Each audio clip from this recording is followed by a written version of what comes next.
হাউমাউ করে কাঁদছেন রংপুর জেলার সাগর মিয়া। পেশায় তিনি গরু মাংস বিক্রেতা। তার এমন কান্নার কারণ মৃত গরুর গুজব তুলে পিটিয়েছেন তার আপন চাচা আনিসুর রহমান। ভাতিজার মাংসের দোকানের সাথে দোকান ছিল তার চাচা আনিসুর রহমানের। আমি ঘুষ দিয়ে গিয়েও নাই, তারা কথা আমার চাচা কইতেছে এরা মরা গরু চোরা গরু, লোকটা ধরে মারলো। আমার চাচা আনিসুর মিয়া, এই পাশের দোকান, উনিও মাংস ব্যবসা করে।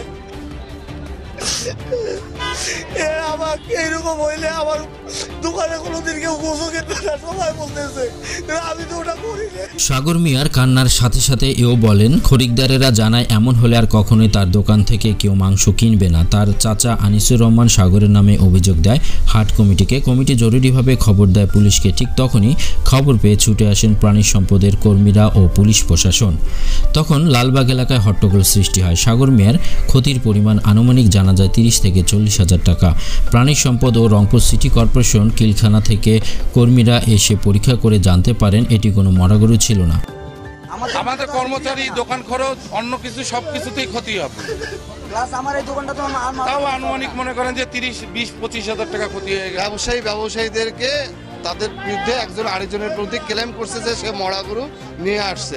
আদতে তা নয়। প্রাণী সম্পদ এবং আমাদের সিটি কর্পোরেশনের কিলখানার যে লোক, তারা এসে এখানে পরীক্ষা করে দেখছে যে আসলে তা নয়, সত্যতা পায়নি। আমার চাচা মানে এরা পাশাপাশি দোকানদারি করে, তো চাচা ভাজতে আপন চাচা। হ্যাঁ, গুজব যে ছড়াইলে তার বিরুদ্ধে কেস হবে, মামলা হবে।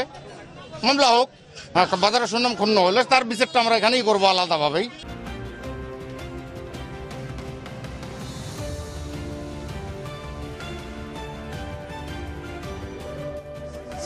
আমরা সিটি কর্পোরেশনের ইন্সপেক্টর মহোদয় বলছেন ওনার ওখানে জাহিদুল কাশার একটা গরু জবাই কালকে থেকে ওখানে অবজারভেশন ছিল, আজকে সকালে জবাই হয়েছে এবং সেটা সুস্থ এবং স্বাভাবিক গরু ছিল। আমি মনে করি এই মাংস খাওয়া যাবে। চাচা আনিসুর রহমান তার ভাতিজার নামে মিথ্যা বলে তার ব্যবসার ক্ষতি করতে চেয়েছিল। জানা যায় সাগর মিয়ার আপন চাচা আনিসুর রহমান, পাশাপাশি দোকান ছিল তার। জনগণ চাচার নামে মামলা দেবার পরামর্শ দেয় ভাতিজা সাগরকে। প্রাণী সম্পদ অধিদপ্তরের কর্মীরা পরীক্ষা নিরীক্ষার পর জানান বিক্রি হচ্ছিল জীবিত গরুর মাংসই, তবে গুজবের জন্য ফেরত পাঠানো হয়। ভাতিজা সাগর মিয়ার ক্ষতি পুষিয়ে দেবার দাবি জানিয়েছেন প্রশাসনের কাছে।